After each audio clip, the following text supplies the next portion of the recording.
सर्व एव हि चैनानां प्रमाणं लौकिको विधौ यत्र सम्यक्त्वहानिर्न यत्र न व्रतदूषणम्।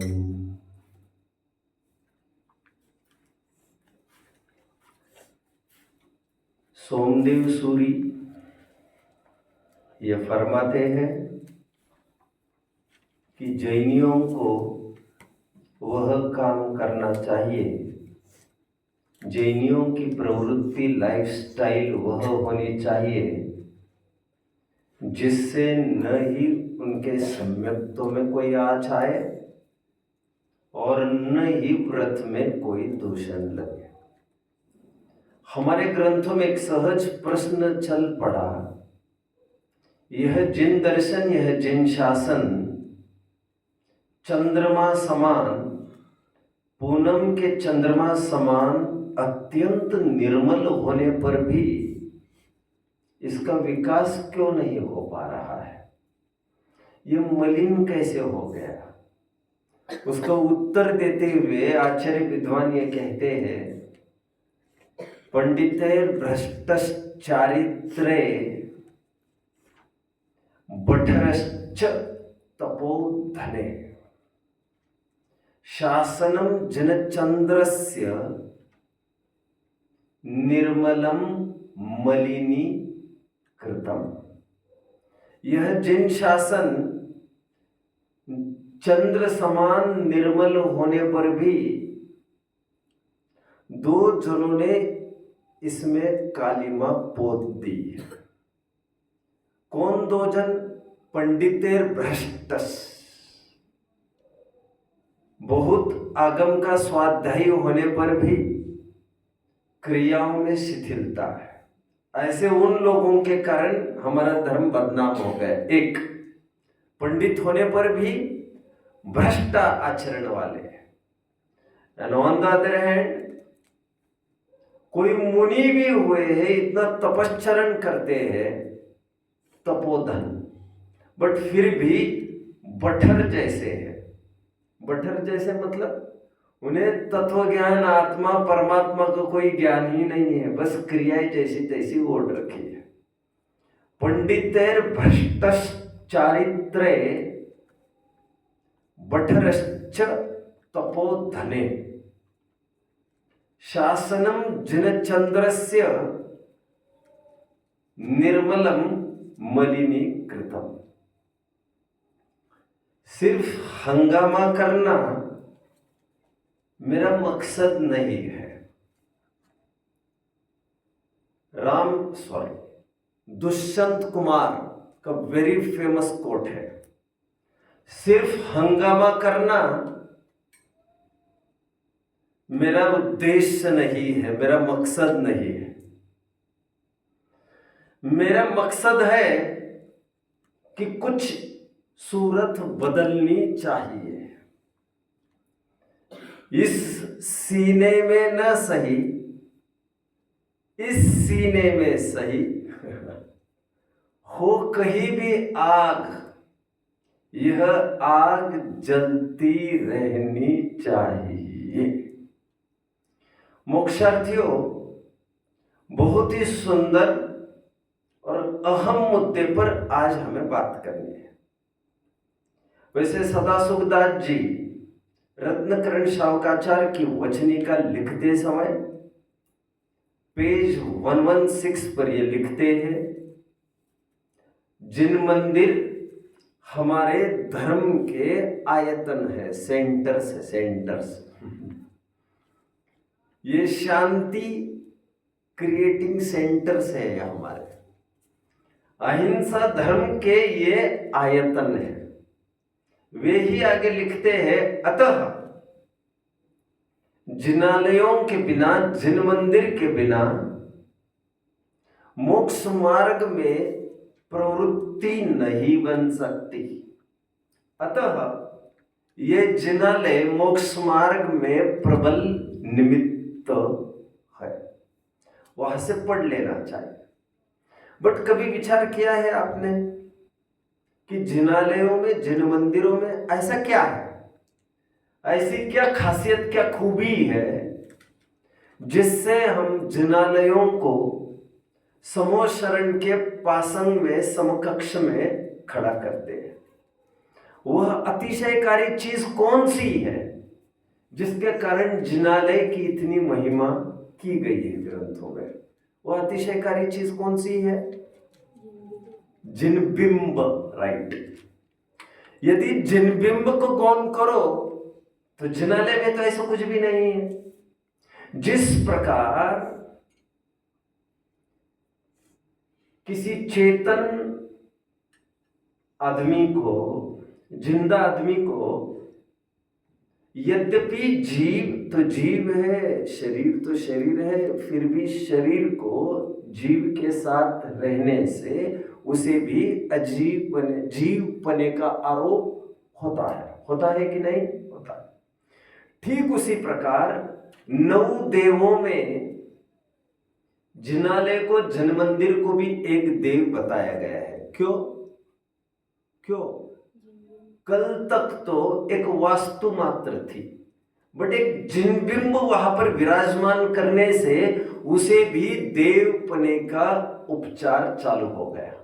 इसलिए आप देखिए ना, मंदिर पूरा खंडहर हो जाए, तहस नहस हो जाए, भावना नहीं बहा रहा हूं, कल्पना कर रहा हूं मैं, और ऐसी कल्पना अयुक्त भी नहीं है। मुगलों के काल में ऐसा बहुत होता आ रहा है और काल के योग से बनता भी रहेगा। पूरा मंदिर खंडर हो जाए, फिर भी अंदर की प्रतिमा जिनबिंब पूज्य है या नहीं है, इतना सा मेरा प्रश्न है। क्या कहना है आपका? पूज्य। और मंदिर छोड़िए, भगवान के बिंब की नाक केवल हट जाए, आंख हट जाए, तो वे, और जिनालय जैसा था वैसा ही है, करोड़ों की अरबों की लागत वाला। दर्शन में कारणभूत हो सकता है, सम्यक दर्शन में कारणभूत हो सकता है, जिनबिंब का दर्शन करने लायक है। करोड़ों की अरबों की लागत वाला जिन मंदिर वैसा का वैसा, उसको कुछ आँच नहीं आए, बट बिंब में केवल आंख चली गई, बस वह भी पूज्य नहीं रही प्रतिमा, सम्यक दर्शन में निमित्त तो नहीं रही। एक हाथ टूट गया है, चलेगा? पूरा मंदिर खंडर हो चल सकता है, क्योंकि मूल चीज इसमें जिनबिंब ही है, बाकी की चीज कलेवर मात्र है, उसको तो उपचार होता है देवपने का, इसी देव के कारण। तत्वर सूत्र के पहले अध्याय के 3 सूत्र में तन निसर्गात दधिगमात्वा ऐसा सूत्र था।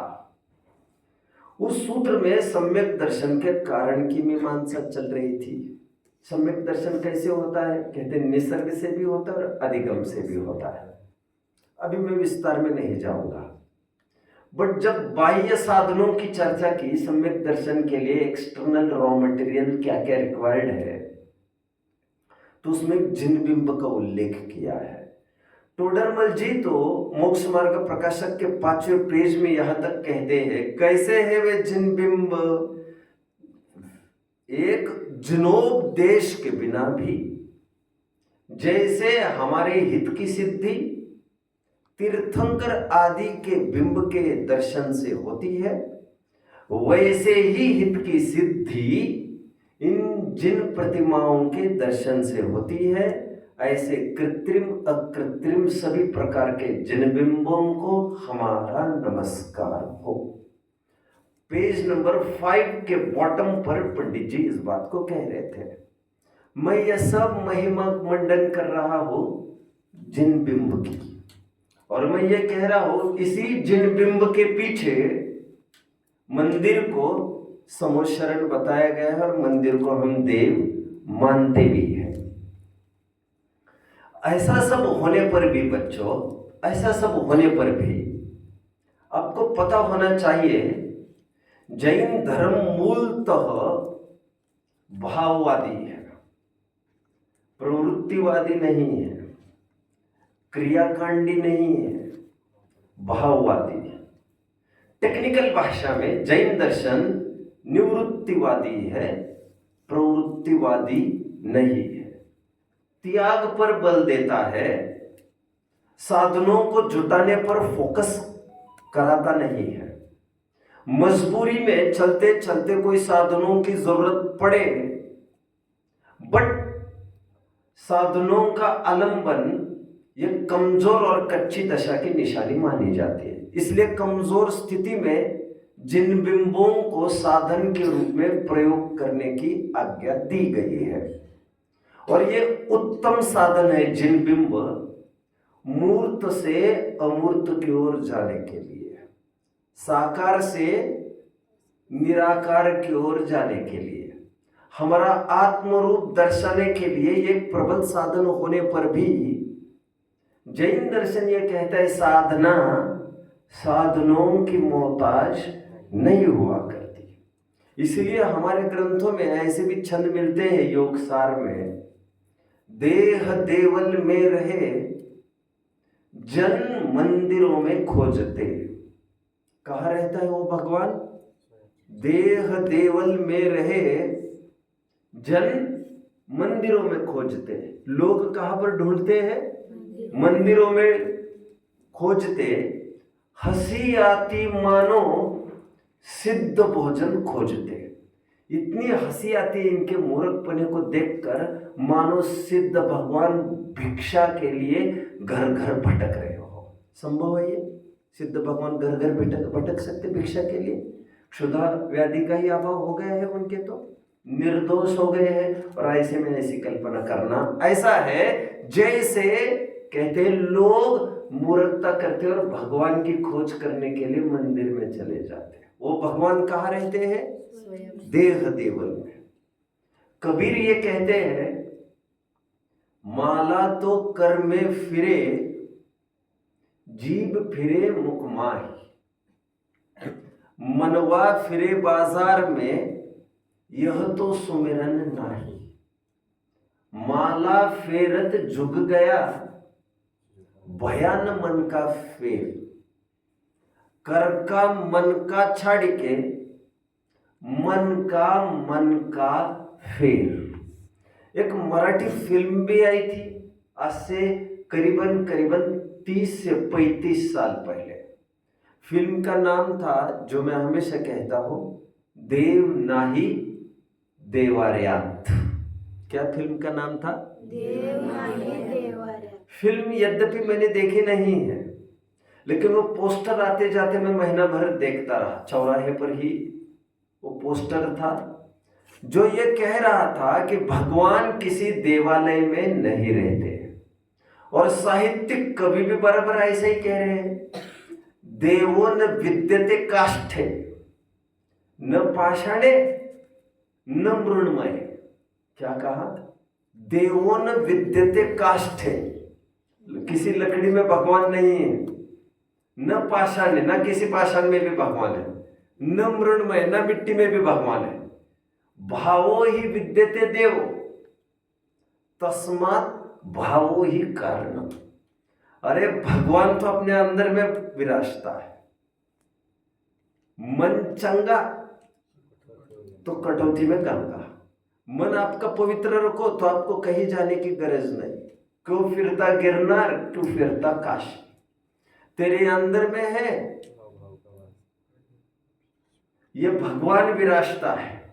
और इसीलिए साहित्यिकों ने, नीतिकारों ने, हमारे ग्रंथकारों ने, कवियों ने एक ही धुन लगाई निश्चय की कि बाहर के भगवानों में और प्रतिमाओं में क्यों उलझ रहे हो। मैं तो कभी कभी मजाक में ये कहता हूं, श्वेतांबर, दिगंबर और तारणपंथी, ये तीनों अलग अलग नहीं है। ये साधक की एक अवस्थाएं है, क्रमशः उत्तर उत्तर विकसित होती हुई। हम तुम कौन है अभी? हम तुम अभी श्वेतंबर है।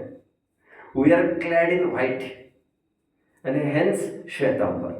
हमने सफेद वस्त्र ओढ़ रखे, इसलिए हम श्वेतंबर है। फिर आगे चलकर मुनि अवस्था की प्राप्ति होगी, दिगंबरत्व का उद्भव हो जाएगा। लेकिन मुनिराज होने पर भी ग्रंथों का प्रयोग तो करते ही है वे, ज्ञान ध्यान तपो रखता। बड़ी ऊंची स्थिति में जब उनका गुणस्थान ऊपर बढ़ जाए फिर ग्रंथों को पढ़ना आदि भी बंद करते हैं, ऊपर की श्रेणियां आरूढ़ करते हैं। क्षण क्षण में भी अपने सिद्धों से ही, अपने आत्मा के साथ ही, अपने भगवान के साथ ही बातें करने में लग जाते हैं। भगवान के बारे में क्यों बातें करते रहते हैं? और इसलिए हमारे ग्रंथों में यहां तक कह दिया है, जो बुद्धि शास्त्राभ्यास में वर्तती है वह व्यभिचारिणी है। आत्मा को जानना छोड़कर आत्मा के बारे में क्या जान रहे हो? कह रहे हटाओ पुस्तकों को। तुम्हें वस्तु स्वरूप जानने के लिए पुस्तकों की क्या गरज है? और यही ऊपर की स्टेज हो जाती है तारण पंथ। तारण पंथ में किसे कह रहे हो फिलहाल? जहां पर ग्रंथों का भी आलम्बन खत्म हो जाता है। हम ये क्यों देखें, ये तीन अलग अलग पंथ है। एनीवे हटाओ इनको। मैं तो अभी इतना ही कह रहा हूं, जिनबिंब एक साधन के रूप में स्वीकार किया गया है और जैन दर्शन में साधनों की मुख्यता नहीं होती है।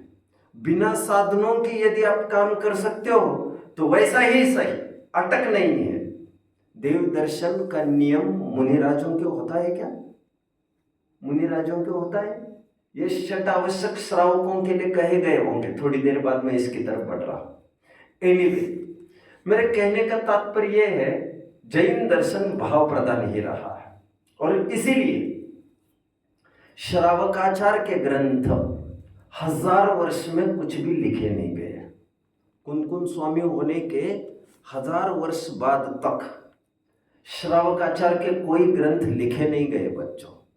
ताज्जुब है, कर्णान योग के इतने सारे ग्रंथ लिखे गए, द्रव्यान योग इतना लिखा गया, प्रथमान योग भी लिखा गया, बट चरणान योग नहीं लिखा गया। चरणान योग में मेरा संकेत श्रावकाचार की तरफ है। फिलहाल केवल एक ग्रंथ रचा गया, रत्नकरण श्रावकाचार, और उस अख्य ग्रंथ में जो 1800 वर्ष पहले लिखा गया है, कहीं भी न जिनबिंब बनाने की कोई बात है और न ही जिन मंदिर बनाने की भी कोई बात है। केवल श्रावक के 12 व्रतों का विवरण वहां पर दिया है। बट जब भट्टारक की एंट्री हो गई हमारे धर्म में, लगभग 11वीं 12वीं सदी में भट्टारक परंपरा अपनी चरम सीमा पर आ गई। भट्टारक परंपरा समझ रहे ना बच्चों? जब ये ही दिगंबर मुनि नगर में आने लग गए आहार के लिए, तो कपड़े वपड़े पहनकर आते थे। जब जंगल में चले जाते थे तो फिर नग्न हो जाते थे। मतलब सॉर्ट ऑफ पार्ट टाइम न्यूडनेस होने लग गया है। एक पार्ट टाइम मुनिपना उनमें आने लग गया और धीरे धीरे बाद में फिर कपड़े भी उतारना बंद किया उन्होंने। यह भट्टारक परंपरा 11वीं 12वीं सदी में चालू हुई। जब भट्टारक परंपरा ने एंट्री ली, उसी समय में बाकी सीन सिनेरियो क्या हो रहे थे जरा सुन लीजिए। हिंदू परंपरा में कहीं भी मूलतः मंदिरों के उल्लेख नहीं है। उनके यहाँ प्रतिमाओं के कोई उल्लेख उनके ग्रंथों में कहीं भी नहीं मिलते हैं और प्राचीनता में भी उनके कोई मंदिर नहीं हुआ करते थे। केवल और केवल जैनियों की प्रतिमाओं को देखकर उन्होंने भी उनकी प्रतिमाएं करना चालू किया, मंदिर बनाना चालू किया। पहले उनकी हुआ करती थी यज्ञशालाएं, मंडप हुआ करते थे और होम हवन के कुंड हुआ करते थे। रोज 10, 20, 50 जनों की बलि चढ़ाई जाती थी, जलाया जाता था उनका। यही उनका क्रियाकांड हुआ करता था। प्रतिमाओं का कोई उल्लेख उनके यहाँ था नहीं। बट देखम देखी जैनों को देख देखकर उन्होंने भी प्रतिमा स्थापित करना चालू की। वे और आगे बढ़कर उन्होंने देवियों की भी स्थापना चालू की। हमारे भट्टारकों को भी ये चिंता सताने लग गई। हमारे लोग यहाँ दौड़ने लग गए हैं, फीमेल जेंडर का भी कोई ना कोई प्रावधान हमारे यहाँ रखना चाहिए। तो पद्मावती आदि यक्षिणियाँ आदि आदि कुछ देवियाँ यहाँ पर भी स्थापित करना चालू की, जिसको लेकर ग्रहित मिथ्यात्व को एक रास्ता खुल गया। ये इतिहास थोड़ा मुझे आपको बताना जरूरी पड़ रहा है। लेकिन बाद में क्या हुआ, लगभग आते आते आज से 500 वर्ष पहले जब मुगलों का आतंक फैलने लग गए, तब फिर से ये स्थिति खड़ी हो गई कि ये प्रतिमाएं फिर से खंडित होने लग गई, क्योंकि उन्हें भूत परस्त माना जाता था, कुफ्र शिकन माना जाता था। वे प्रतिमाओं को मानते नहीं थे मुस्लिम लोग, ऐसा माना जाता है।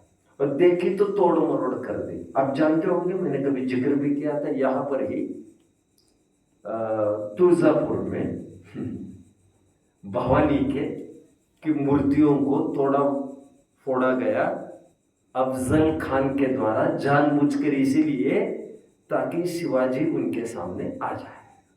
और वो शिवाजी को पकड़ने के लिए यहाँ पर आए थे, बीड़ा उठाकर आदिल शाह के कोर्ट से, क्योंकि आदिल शाह ने एक चैलेंज दिया था, इस शिवाजी को कौन पकड़ कर ला सकता है। और जब एक जन भी आगे खड़ा नहीं हुआ तो अफजल खान आगे आया था और बहुत बड़ी फौज लेकर जब यहाँ पर आया, लेकिन शिवाजी हाथ कैसे लगे?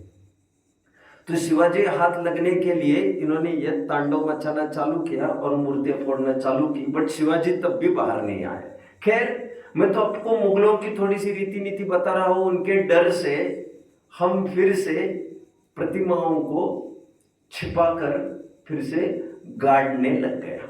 इसीलिए आज भी जहां पर भी गड़ी प्रतिमाएं मिलती है, वे 99.99% जैनियों की ही प्रतिमा मिलती है, क्योंकि प्राचीन प्रतिमा जैनियों की ही हुआ करती थी। यहां तक कि डॉक्टर राजाराम जी ने आरा के विश्वविद्यालय के प्राकृत डिपार्टमेंट के जो प्रिंसिपल रहे कभी, उनका यह कहना है 10 मील बाय 10 मील आंख मीचकर कोई भी स्थान खोदा जाए भारत में, कितना 10 मील बाय 10 मील, उसमें यदि जिन प्रतिमा नहीं मिलती है तो आप जो कहेंगे सो दे दूंगा। उनको इतना दावा है, इतना पक्का विश्वास है कि कहीं भी आप खुदवाई करो जिन प्रतिमा तो मिलेगी। अच्छा, और एक आश्चर्य की बात मैं आपको बता दूं, जितनी भी प्रतिमाएं खुदवाई में मिलती है, जिन प्रतिमाएं, वे सब किस फॉर्म में मिलती है जानते हो आप? वे सब उल्टी फॉर्म में मिलती है।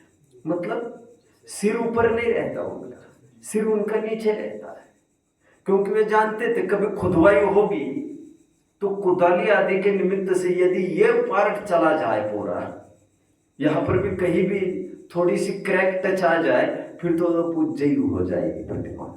नीचे से कदाचित कुछ हो जाए तो इतना कोई अवसर नहीं, क्योंकि नीचे का पार्ट इतना कमजोर नहीं होता जितना सिर का पार्ट। और कदाचित कुछ हो भी जाए, मुखमंडल एक प्रधान अंग है वीतरागता का पोषक, इतना सा भी काफी है वीतरागता को झलकाने के लिए। हालांकि हाथ पर रखे हुए हाथ, पैर पर रखे हुए पैर भी अपना अपना संदेश देते, फिर भी फेस रीडिंग जिसे कहते हैं, बॉडी लैंग्वेज जिसे कहते हैं, यह गाड़ना चालू की।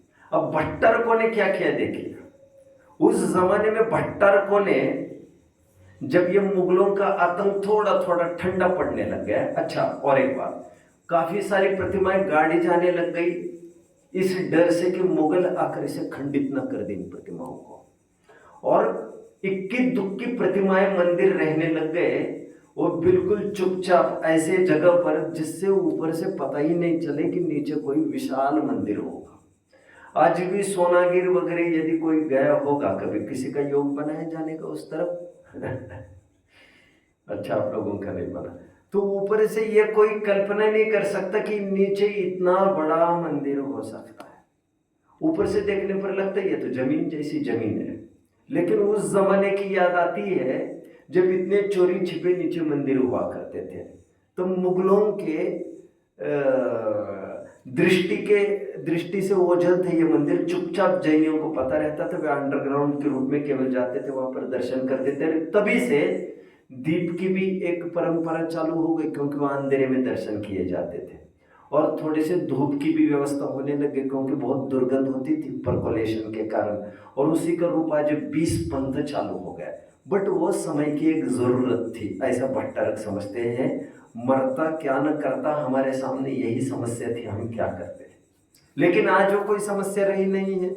आज खुल्लम खुल्लम 2-2, 5-5 मंजिल भी मंदिर खड़े कर सकते हैं। एक उस स्थिति का मैं दर्शन करा रहा हूं ऐतिहासिक पहले, कि किस स्थितियों से हम गुजर कर आए हैं। तब आवश्यकता पड़ी, तब मुगलों का जब आतंक थोड़ा थोड़ा ठंडा पड़ने लग गया, तो भट्टारकों को लगा अभी फिर से प्रचार होना चाहिए प्रतिमाओं का। अभी we are out of danger now, हमारी प्रतिमाओं को कोई आज नहीं आ सकती अभी। तो ज्यादा से ज्यादा प्रचार चालू किया भट्टारकों ने। देव दर्शन पर स्ट्रेस देना चालू किया, तीर्थ यात्रा पर स्ट्रेस देना चालू किया, और खूब सारे विधान, खूब सारे पूजन भी रचना चालू हो गए। ये वही टाइम था जब पूजन के 5 अंग भी गढ़ दिए गए। आवाहन से लेकर विसर्जन तक के ये जो पूजन के 5 अंग है ना बच्चों, ये पहले जैन दर्शन में पाए नहीं जाते थे। ये केवल और केवल वैदिक संप्रदाय का कॉपीड ही पार्ट है पूरा। क्योंकि आवाहन, देवों को बुलाना, जैन दर्शन में हो सकता है। जैनियों के भगवान अवतारवादी है, बुलाने पर, रक्षा की भीख मांगने पर आते हैं दौड़े दौड़े ऊपर से। एक बार ऊपर गए तो लौट कर नहीं आते। न आवाहन का काम था, न विसर्जन का काम था। विसर्जन तो हिंदुओं में होता है, हमारे में तो विसर्जन होता भी नहीं है। अच्छा, प्रारंभ में जब पूजन के अंग इंट्रोड्यूस किए आशाधर जी ने, तो विसर्जन नहीं था। आश्चर्य। बाद में 100 साल के बाद विसर्जन भी इंप्लीमेंट किया गया उसमें। स्वाहा स्वाहा जैसे शब्द हमारे पूजन में शोभा देते हैं। फट स्वाहा, क्लीम क्लीम आदि आदि, ये छिंदंती भिंदंती, ये सब शोभा देते हैं कुछ भी। ये हमारी कुछ भी आइडियोलॉजी थी भी नहीं, ये हिंदुओं की कॉपीड सब टर्म्स रहे हैं। स्वाहा आदि आदि ये सब हमारे में होता नहीं है, क्योंकि कुछ क्षेपण वेपन करना कुछ नहीं होता है। वे तो अग्नि में इसीलिए क्षेपण करते हैं कोई भी चीज, क्योंकि अग्नि को वे देवों का मुख मानते हैं। अग्नि मुखा वही देवा, ऐसा वे मानते हैं। और वे ये मानते जो जो आग में डाला जाए वो ठेठ किसके पास जाकर पहुंचता है? भगवान के पास जाकर पहुंचता है। हमारे यहाँ तो ऐसा तो कोई आइडियोलॉजी कंसेप्ट है भी नहीं। ये तो एक स्थावर है अग्नि, ये तो कोई देव आदि का भी कोई काम इसमें है भी नहीं। और देव गति के वे देव अपन मानते होंगे कोई, तो हमारे देव गति के देव भी खाने पीने वाले नहीं है। जो निर्वाण को प्राप्त हुए उन देवों का तो कोई सवाल ही खड़ा नहीं होता है। एक ये पार्ट हमारा चल रहा था बच्चों। कितने जन यहाँ तक का पूरा इतिहास समझ रहे हैं? Now what happened after that? भट्टारकों ने खूब प्रचार चालू किया जिन बिंबों का, जिन प्रतिमाओं का, जिनालयों का, तीर्थ यात्राओं का। 6 आवश्यक हमने पढ़े हैं, श्रावक के 6 आवश्यक: देव पूजा, गुरुपास्ति, स्वाध्याय, संयम, तप और दान। षटकर्माणि दिने दिने। ये जो छंद है पद्मनंदी पंचविंशतिका का। पद्मनंदी पंचविंशतिका बुरा लगेगा आज आपको पता चलेगा तो, ये स्वयं एक भट्टर परंपरा के थे। ये कोई दिगंबर आचार्य नहीं थे, मात्र इनको कहा जाता है आचार्य, पद्मनंदी आचार्य। आचार्य कहने मात्र से कोई दिगंबरत्व उनमें हो नहीं जाता। भगवान महावीर और उनके आचार्य परंपरा जो पुस्तक छपी है सोलापुर से, उसमें साफ उल्लेख है कि ये भट्टारक परंपरा के रहे। अभी इन्होंने पहले 6 आवश्यक कौन से चलते थे श्रावकों के? वे ही चलते थे जो मुनियों के चलते थे। समता समारे तुति उचारे वंदना जिन देव को। मतलब हम 6 आवश्यक देखे मुनियों के, वे आरंभ वाले नहीं है कुछ भी। और ये 6 आवश्यक जो आज हम देख रहे देव पूजा वगैरह, ये सब आरंभ वाले हैं थोड़े से। और ये भट्टारकों ने इंट्रोड्यूस करना चालू किया। मैं ये नहीं कह रहा हूँ बहुत पाप हो गया, बट जैन दर्शन में क्रियाकांड का बहुत अवसर था नहीं। थोड़ा बहुत क्रियाकांड घुस गया है ये भट्टारकों की निमित्त से। तभी तो 1000 वर्ष में श्रावकाचार ही नहीं लिखे गए कोई। भट्टारकों के एंट्री के बाद श्रावकाचार बहुत लिखे गए। न मंदिर निर्माण का कोई उल्लेख था, न प्रतिष्ठा विधि का कोई उल्लेख था, न पंच कल्याणकों का कोई उल्लेख था। कोई उल्लेख किसी भी ग्रंथ में मिलते नहीं थे। लेकिन आशाधर जी के बाद ये सब ग्रंथ मिलना चालू हो गए और उन्होंने जिन बिंब को बढ़ाना चालू किया। अब उसी बीच में बच्चों ऐसे ऐसे छंद लिखे जाने लग गए जैसे जो कोई तीर्थ वंदना करेगा, एक बार वंदे जो कोई शिखर जी की एक बार कोई यात्रा करेगा तो उसे निश्चित ही निर्वाण की प्राप्ति होगी, उसे नरक आदि दुर्गति की प्राप्ति कभी नहीं होगी। अब लोग धमाधम क्रियाकांड के नाम पर 100 यात्राएं करने लग गए शिखर जी की। ऐसे भी लोग देखे होंगे आप लोगों ने, वही रुकते हैं। ऐसे भी लोग हैं बच्चों जो वहीं पर खड़े रहकर 100 यात्राएं कर लेते हैं। आपको यकीन आ सकता है इसका? 100 और एक बार की बात कर रहा हूं मैं, भले ही साल भर रहना पड़े उन्हें वहां पर, और ऐसे तो हर साल जाते हैं, चक्र काटते, कितनी यात्राएं करते हैं। ये भट्टारकों ने कभी फैलाई हुई बात तीर्थ यात्राओं के बारे में, उसका ऐसा विपरीत असर हो गया कि ये जैनी क्रियाकांडी हो गया। इसी सिलसिले में और एक छंद बड़ा प्रसिद्ध है जो मैं आपके सामने आज बोलूंगा। पंचकल्याण कितने जन ने अटेंड किया है कभी, प्रतिष्ठाएं वगैरह? उसमें एक छंद जरूर बोला जाता है, किसी ने गौर किया होगा यदि। ये छंद पद्मनंदी पंचविशतिका के देश व्रतोद्यान व्रत नाम का एक अधिकार है। देश व्रतोद्यान व्रत नाम का एक अधिकार है। उसका 22वां एक छंद आता है जिसमें ये कहते हैं, जो बेल के पत्र समान जिनालय की स्थापना करता है। किसके? बेल का। किसने देखा बेल का पौधा? देखा होगा तो नहीं देखा होगा, आप मान के चलिए हाथ जितना पत्ता समझ लीजिए आप। जो बेल जितने पत्ते के आकार का जिनालय स्थापित करेगा, अभी जिनालय इतना सा हो सकता है क्या?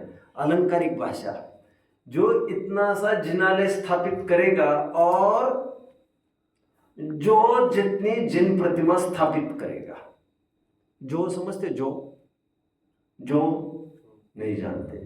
गेहूं जैसे एक अनाज होता है, जौ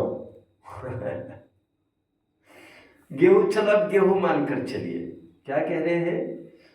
यदि कोई बेल के पत्ते समान, बिंब के दल समान, बिंब के दल मतलब पत्ता, बिंब मतलब बेल, कोई बिंब के दल समान जिनालय को स्थापित करता हो, अथवा जो बराबर गेहूं बराबर जिन बिंब को स्थापित करता हो भक्ति भाव से, उसे महान पुण्य की प्राप्ति होती है।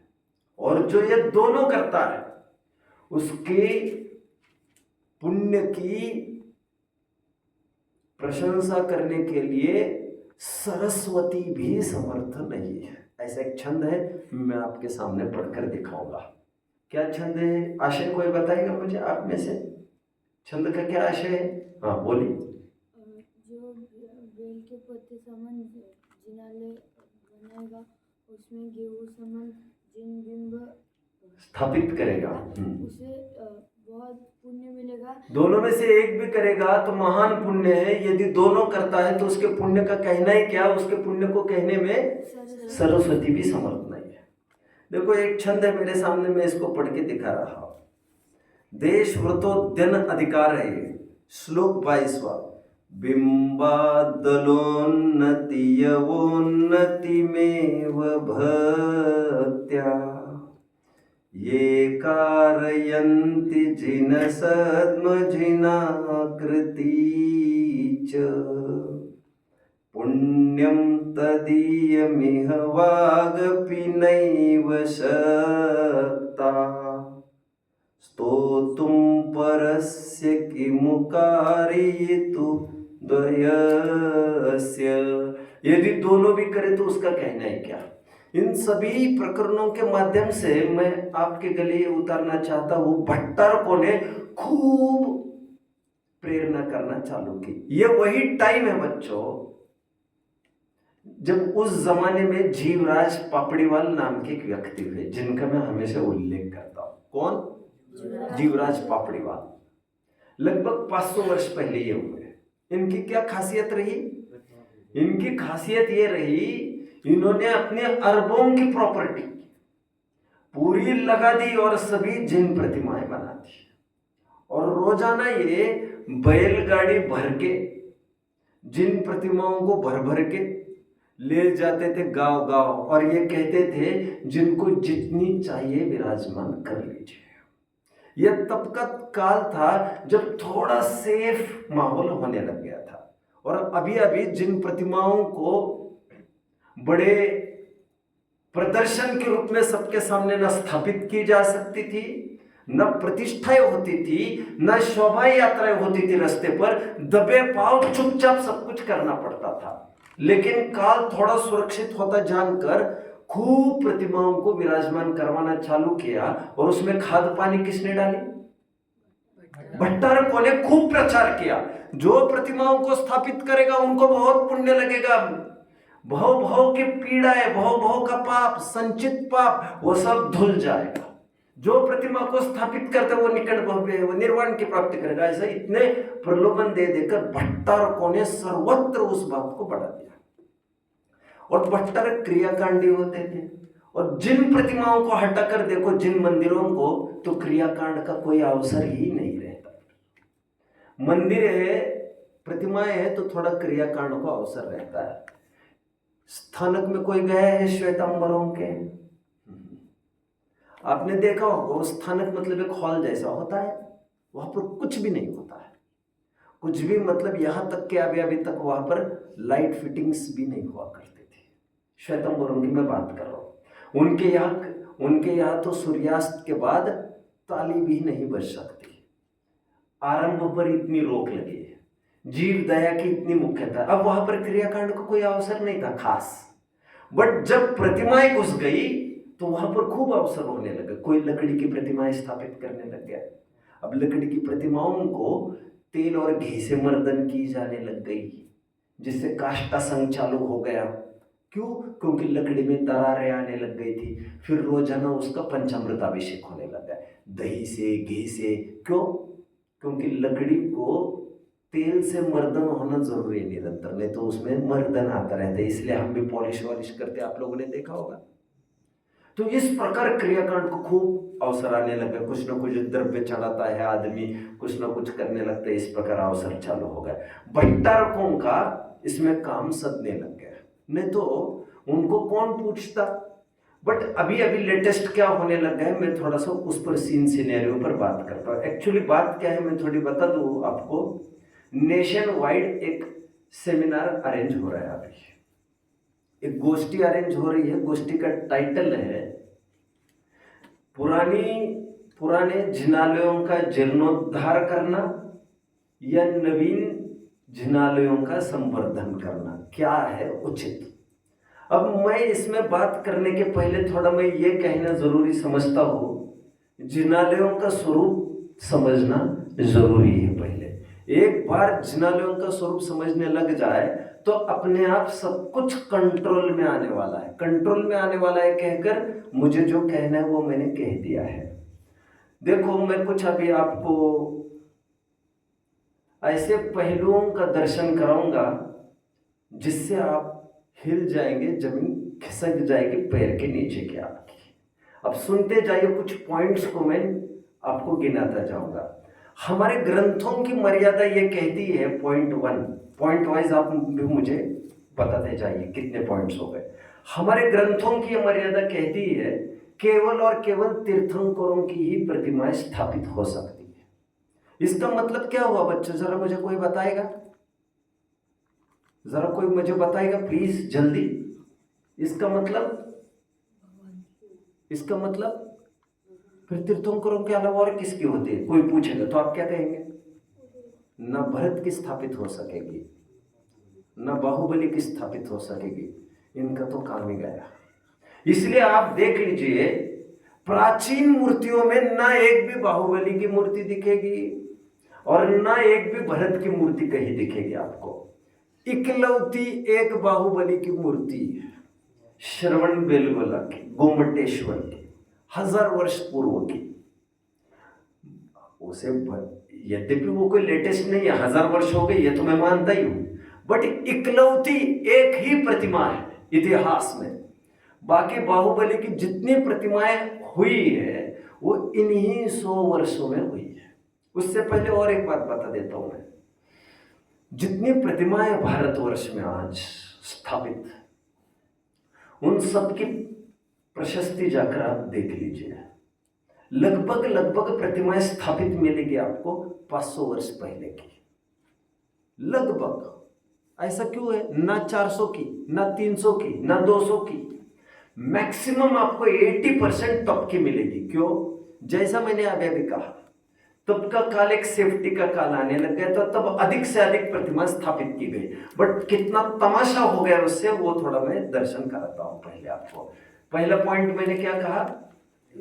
तीर्थंकरों की ही प्रतिमा स्थापित हो सकती है, सामान्य अरहंतों की नहीं। इसका प्रमाण ये है, जो डायमेंशंस कहे हैं प्रतिमाओं के, इस ताल में बने, प्रोपोर्शंस ऐसे कहे जैसे जितना मुख है उतने गला है, वो गला 1/3 होना चाहिए। मैं एक अनुमान कह रहा हूँ, मेरे पास सब डिटेल्स है, मैं कोई एक्सपर्ट नहीं हूँ इस चीज का। ऐसे डायमेंशंस बराबर दिए। हाथ कितना चाहिए? बराबर इस प्रोपोर्शन, जितना नेक है उस नेक के इतना मल्टीपल में वो हाथ चाहिए। पैर कितने चाहिए, कमर कहां पर चाहिए, वो इतने मल्टीपल में, उसी रेशियो में वो सब होना चाहिए। हमारे यहाँ जो माप बताए हैं वे समझ चतुरस्त्र संस्थान की अपेक्षा बताए गए हैं, और जैसा समझ चतुरस्त्र संस्थान तीर्थंकरों का होता है वैसे अन्य किसी का भी नहीं हुआ करता। And first and foremost thing you should understand is, हमारे जिनालय समूह शरण के प्रतीक है, और समूह शरण तीर्थंकरों के हुआ करते हैं। इसीलिए ये बाहुबली पर जो छत्र वगैरह भी चढ़ाते हैं ना लोग, ये सर्वथा अनुचित है। बाहुबली पर जो छत्र वगैरह चढ़ाते हैं सर्वथा अनुचित है, क्योंकि इनके प्रातिहार्य होते ही नहीं है। प्रातिहार्य केवल और केवल तीर्थंकरों के ही होते हैं, 8 प्रातिहार्य। और बेसिकली समूह शरण का प्रतीक होता है जिन मंदिर, और समूह शरण होते हैं तीर्थंकरों के ही। और इसीलिए ये जो नवीन परंपरा डेवलप हो गई है, ये परंपरा आगम के साथ मेल नहीं खा रही है। मैं ये नहीं कह रहा हूं कि महापाप हो गया, बट ये जरूर कहूंगा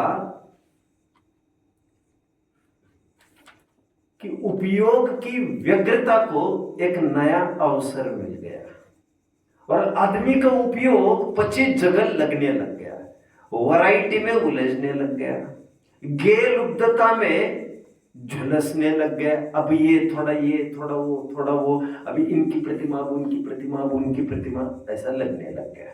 पॉइंट 2, जैसे एक तीर्थंकर के काल में दूसरा तीर्थंकर कभी नहीं हो सकता, उसी प्रकार एक वेदी पर 2-2 और 3-3 तीर्थंकर संभव ही नहीं है। जो आज हम ट्रेड देखते, कितने जन ने देखा? आदिनाथ भी है, इस तरफ भरत जी है, और इस तरफ बाहुबली है। कितने जन ने देखा है? ये ठीक वैसा ही परिवारवाद है, जैसे एक तरफ गणपति है, एक तरफ शंकर है, एक तरफ पार्वती है। वो कोई फैमिली को थोड़ी दर्शाना था। आपने ये भी काफी वेदियां देखी होगी, शांतिनाथ, कुंथुनाथ और अरनाथ की वेदियां, कितने जन ने देखी है? और लीगली इनकी एक वेदी हो नहीं सकती, क्योंकि एक तीर्थंकर के काल में दूसरा तीर्थंकर कभी भी हो नहीं सकता। मुझे पीड़ा इसीलिए हो रही है आज, ये कौन सा पॉइंट चल रहा है बच्चों? दूसरा पॉइंट, गुड। मुझे पीड़ा इसीलिए हो रही है आज, क्योंकि वेदियों में इतनी भरमार होने लग गई है, इतनी भीड़ होती है वेदियों पर, अनावश्यक रूप से 3-3, 4-4 प्रतिमाएं पाषाण की, और आगे तो तांता लगा है धातु की प्रतिमाओं का, 4-4, 5-5, 6-6, 7-7, 8-8, और कभी तो चिन्ह ही नहीं दिखता ये भगवान है कौन से पीछे वाले। और इतनी खिचड़ी बना देते हैं। वो लक्ष्मी पूजन होता है ना जैनेतरों में, हिंदुओं में, वो सब मांडना करते ऊपर से लेकर नीचे तक। आप लोगों ने देखा नहीं है, बोल रहे आप। मेरे आसपास सभी हिंदू कल्चर वाले रहे हैं, जिस मोहल्ले में रहते थे तो हमने खूब देखा है इसको। तो इतना मतलब जैसे भगवान की एक प्रतिमा को देखने में आनंद है, वैसे यहाँ पर भी एक एक एक यहाँ एक वहाँ एक वहाँ है। और वो कोई ऐसा ऐसा तो नहीं है, प्रक्षाल करने के लिए भले एक जन एक का ही कर सकेगा, लेकिन प्रतिमा देखनी है तो हजारों जन सामने खड़े रहकर एक प्रतिमा को देख सकते हैं कि नहीं देख सकते हैं। और प्रक्षाल तो कोई एक कर सकता है, प्रक्षाल करना तो मजबूरी है, व्यवस्था विशेष है। तो प्रतिमाओं की जरूरत नहीं थी इतने सारे, हमने अनावश्यक भीड़ चालू की। और कुछ कुछ लोग तो बिजनेस भी करना चालू चाहते हैं इसके माध्यम से। वे समझते हैं ध्रुव फंड इकट्ठा हो जाएगा काफी, एक प्रतिमाओं को स्थापित करने में 5 लाख मिलेगा उनको लगता है। तो कुछ कुछ लोग तो ये सोचते हैं, कहा 2-3 प्रतिमाओं के चक्कर में पड़े हैं हम, सीधी एक 24 अवली विराजमान कर ले। और कुछ कुछ महारथी ऐसे होते इस कदर के, वे त्रिकाल 24 का सोच लेते हैं। अभी त्रिकाल 24 का तात्पर्य वे करते हैं मल्टीप्लाइड बाय 5, मतलब अरे भैया यहाँ उंगली मत दिखा, अभी जो चल रहा है सुनो अभी मेरी बात को। आप समझ रहे मेरी बात को? अभी त्रिकाल 24 का आपने ये कभी कल्पना की है बच्चों? एक अच्छे से घर पर झाड़ू लगाना है ना, घर पर अच्छे से जाले हटाने हैं वगैरह, सब कुछ केयरफुली करना है, कितने घंटों खपते हैं इसमें।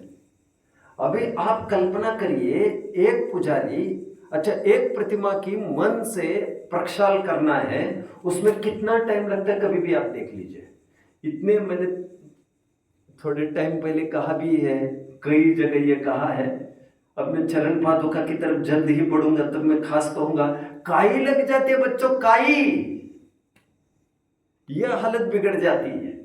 इतनी प्रतिमाएं, इतने प्रक्षाल, और घंटों में वो कितने प्रक्षाल कर सकेगा? कितना टाइम है उसके पास प्रक्षाल के लिए?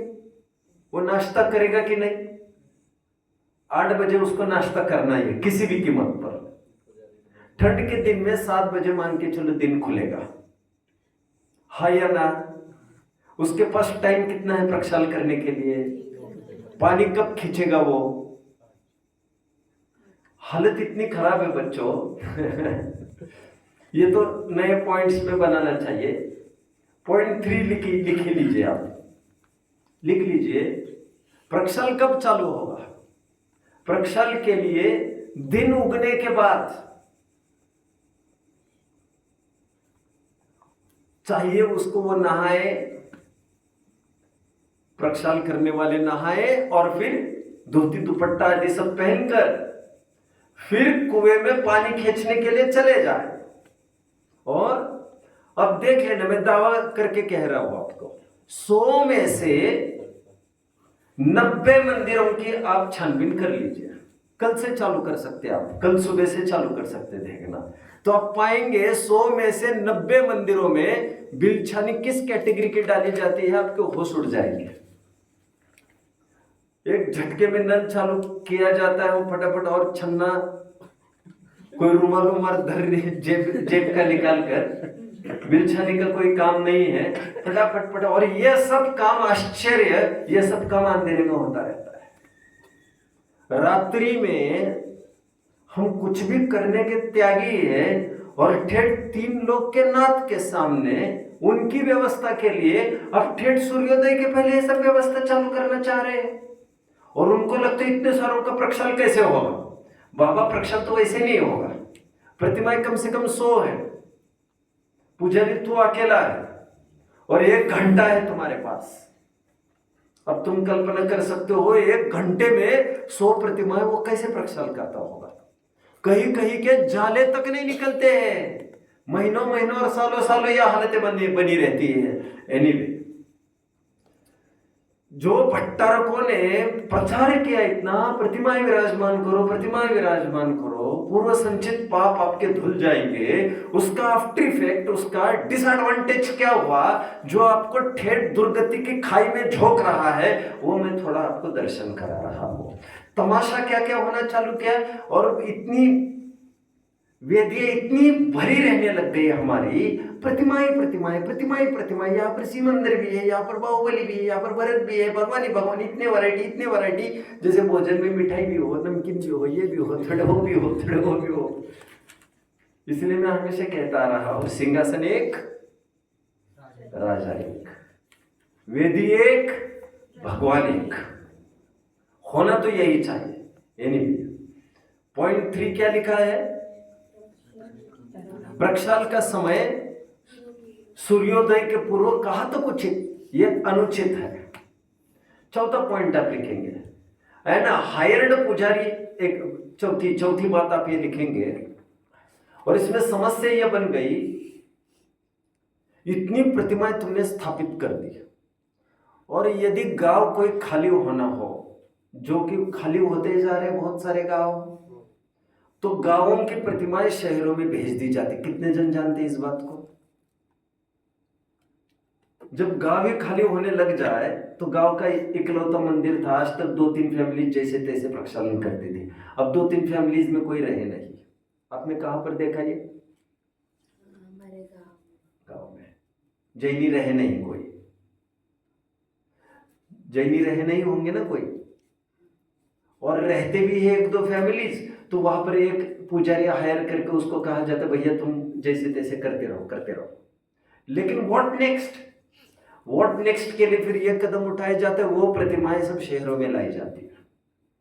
और इतने जनों का प्रक्षालन कौन करेगा?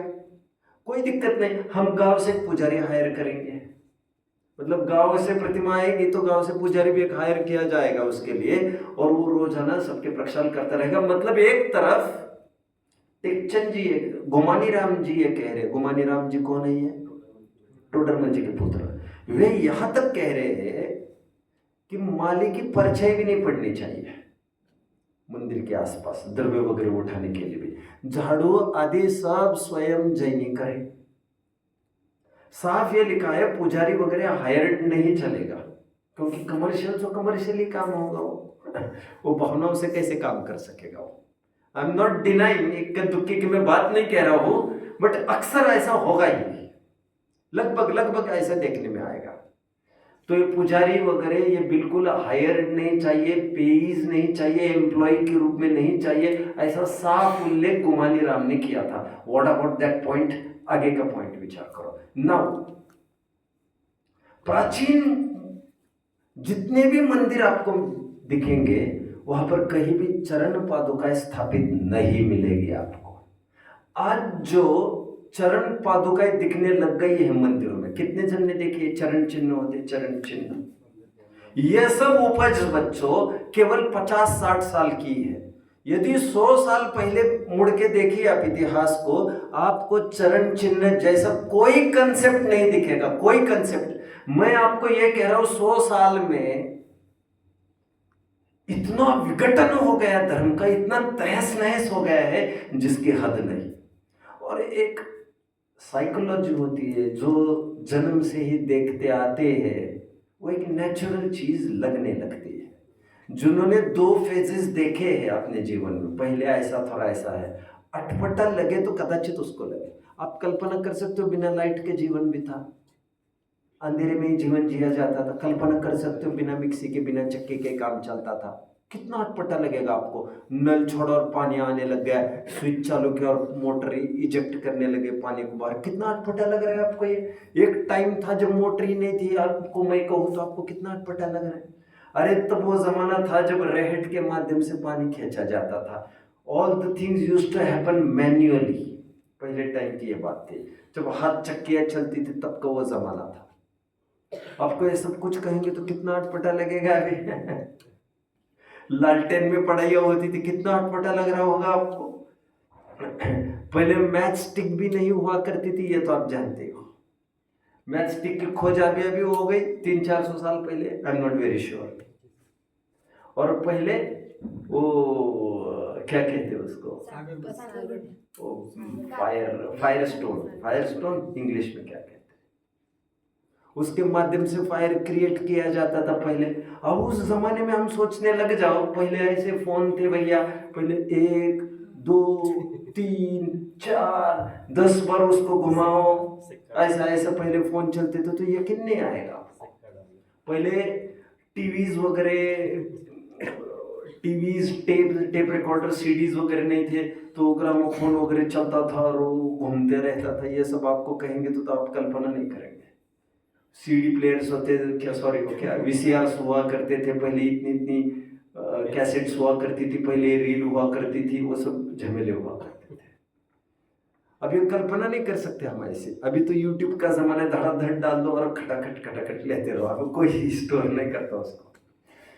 मैं क्या कह रहा हूँ, आपको भारी यकीन से परे होगी, बट सन्मति संदेश में ये मैंने कई 5-6 जगह पढ़ा है कि चरण चिन्ह के कोई प्रावधान नहीं। मैंने यहां तक पढ़ा है बच्चों, कुंद आचार्य आदि के भी चरण चिन्ह नहीं हो सकते हैं। मैंने जो पढ़ा है वो मैं बता रहा हूं आपको। मैं कोई एक्सपर्ट नहीं हूं, मैं बस इतना ही कह रहा हूं जो मैंने पढ़ा है वैसे मैंने ढूंढने की कोशिश की। खुदवाई में अथवा कहीं भी प्राचीन मंदिरों में 100 वर्ष से ज्यादा कहीं भी चरण चिन्ह प्राप्त होते हो ऐसा आपको नहीं मिलेगा। ये नई उपज है। कितने पॉइंट्स हो गए?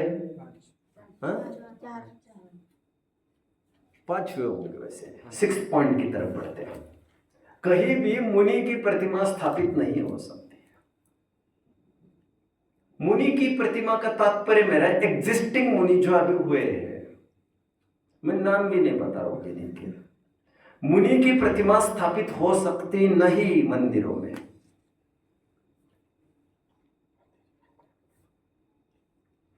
अभी और एक थोड़ा पागलपन सवार है हमारे ऊपर। ऐसा भी लोग ऐसा भी करने लग गए हैं अभी।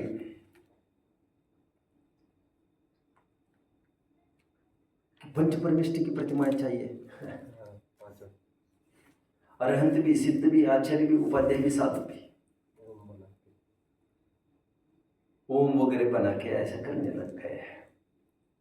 सदा सुखदास जी के उन वचनों की तरफ ध्यान देना चाहिए लोगों को। सदा सुखदास जी कहते हैं अरहंत की प्रतिमा में 5 परमेष्टि शामिल हो गए। कैसे? ये अरहंत तो है ही, भावी नैगम्य से यही सिद्ध है, भूत नैगम्य से यही आचार्य उपाध्याय साधु। इसलिए इनके पूजने से, इनके दर्शन करने से एक को नहीं पूज रहे हम 5 को पूज रहे हैं बच्चों। नहीं तो लोगों को लगता है तुम देव शास्त्र गुरु पूजन करो और यहाँ पर तो भगवान ही है, यहाँ पर गुरु का है। तो हमारे दिमाग में ये कचरा डाल दिया गया, हम गुरु बोल रहे तो गुरु को भी स्थापित करना चाहिए भैया। तो आचार्य उपाध्याय साधु की प्रतिमा स्थापित करो। और शास्त्र बोल रहे तो शास्त्र की भी वेदियां बनाओ, शास्त्र की वेदियां बनाओ। तो अभी नया मैं ये देख रहा हूं कि भगवान की वेदी के आसपास में शास्त्रों की अलग सी वेदियां होने लग गई। रोज उसकी धूल फटकेगा क्या? प्रश्न पूछ रहा हूं मैं। उसका प्रश्न क्या, इसका फटकेगा क्या? कितने दिन में फटकेगा? मेरे साथ चलता है क्या? मैं दिखाता हूं तुम्हें, मेरे साथ चल, मैं दिखाता हूं कितनी धूल निकाल के दिखाऊंगा। नहीं फिर शास्त्र के हम पूजन कैसे करेंगे? अरे मूर्ख, इसके लिए अलग से शास्त्र को विराजमान करने की जरूरत नहीं थी। हमारे वेदी पर इसीलिए ताम्रपत्र हुआ करते हैं। ताम्रपत्र देखे वेदी पर, वो क्यों होते कभी विचार किया है बच्चों? ताम्रपत्र स्टैंड्स फॉर शास्त्र। वे बीजाक्षर होते, बीजाक्षर।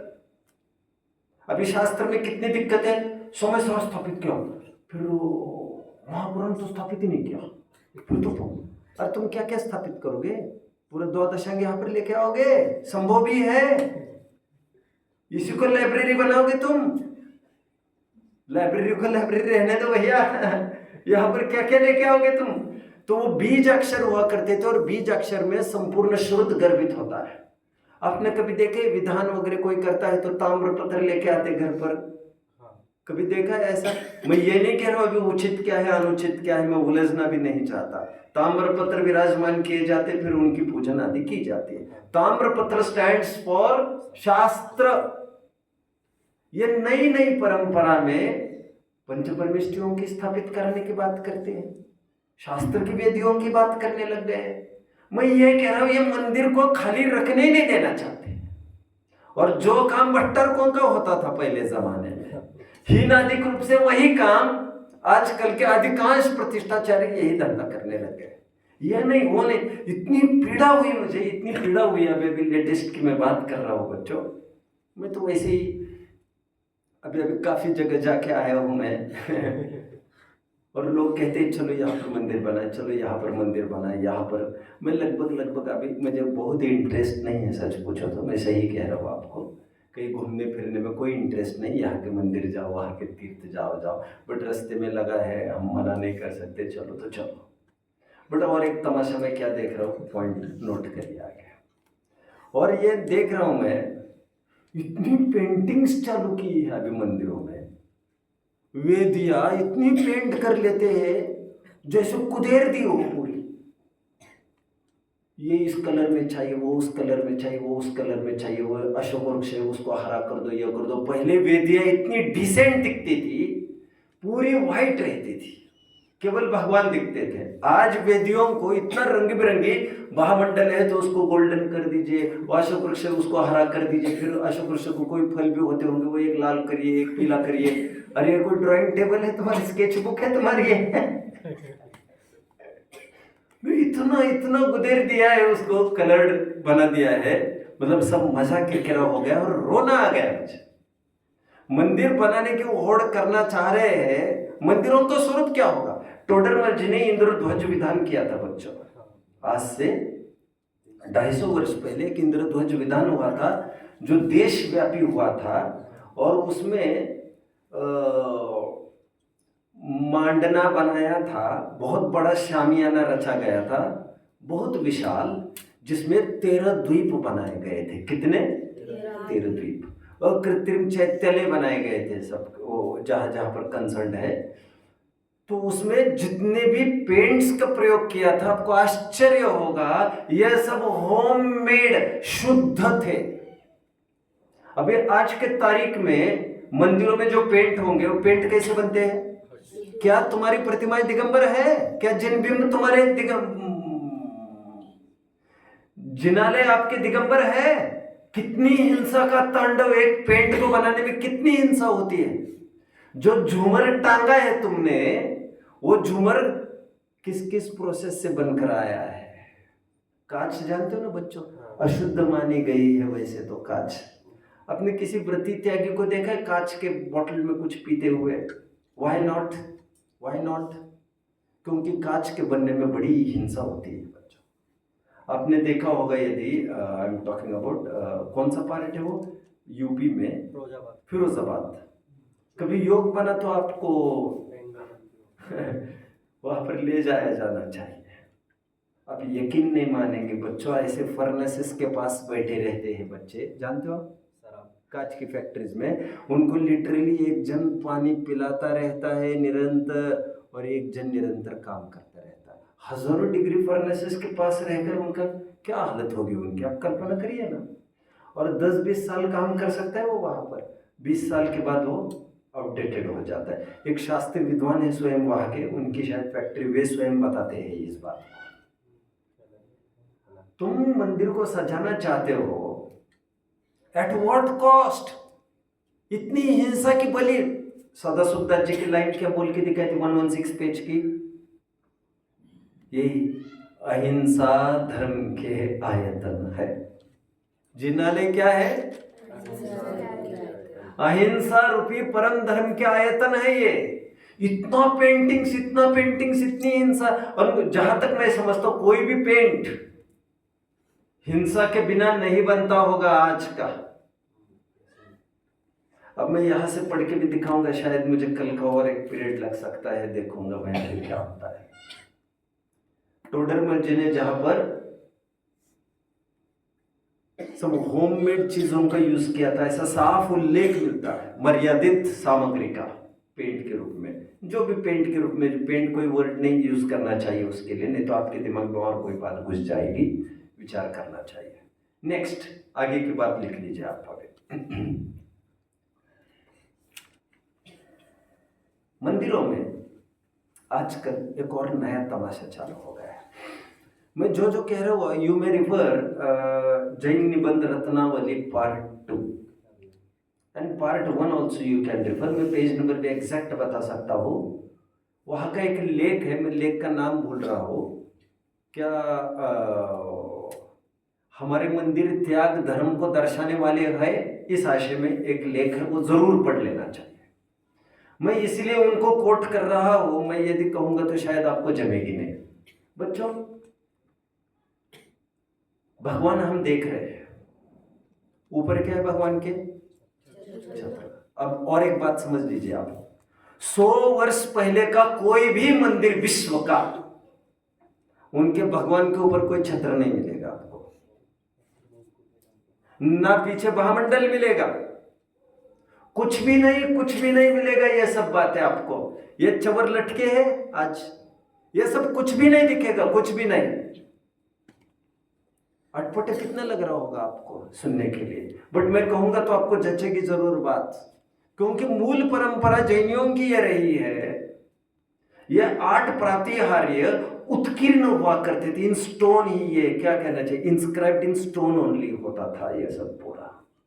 उत्कीर्ण समझते हो ना, उत्कीर्ण, इंस्क्राइब करना उसको, मतलब भगवान बने हैं तो भगवान के ही पीछे एक डिजाइन वाला गोला बनेगा, दैट विल बी अ महामंडल। वहीं पर 2 चवर जैसे एक डिजाइन बनेगी, दैट विल बी चवर। अभी जो चवर है तुम्हारे वेदी में, ये नया पॉइंट है मैं जो कह रहा हूं। अभी कितने पॉइंट्स हो गए? अरे 8वां चालू है, ये इसका उपकरण वाला है ना। ये जो चवर वगैरह है, इनकी रिबिन्स वगैरह बनती है, कौन से मटेरियल से बनता होगा? तुम्हें कोई अंदाजा है इस बात का? जब कॉटन इज ऑल्सो डाउटफुल, अभी क्लेम के एक जन ने, कॉटन इज ऑल्सो डाउटफुल, वो पूरा अहिंसक होगा ऐसा नहीं है। जैसे खादी अहिंसक हो सकते हैं, ऐसा और के बारे में क्लेम नहीं हो सकता। और जितना टेरिकॉट, टेरिवूल आदि आदि कपड़े हैं, ये सब जितने भी सिंथेटिक कपड़े, रात दिन ये फैक्ट्रीज में बनते रहते, हिंसा से, हड्डी का चूरा आदि। वेदियों पर तुम क्या क्या लेके आए? नेक्स्ट पॉइंट आपको लिखना चाहिए, यहां तक कि आजकल जो प्रवचन गद्दियां होती है ना, आमतौर पर देखने में आता है कि